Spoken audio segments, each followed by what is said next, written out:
Hello, everybody. I do want to say a few things before I present the certificate.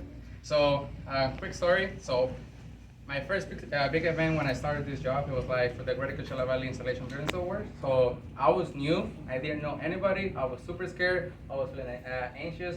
And then I remember Peter coming to me and talking to me like if I was like, we were like really old friends. So, I was like, I don't know this guy, but he made me feel comfortable. So from that moment, like he had like a special place in my heart. And then later on, we had a meeting, we talked, and then obviously like I'm pretty sure everybody here had suffered of like social anxiety, speaking in public.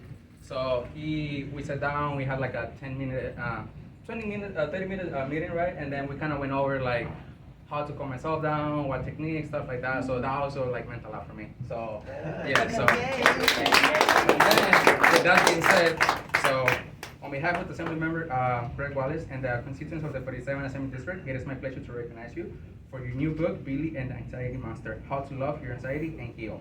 Thank you for sharing your insights and enriching our lives through your work. Congratulations on your new book and ribbon cutting.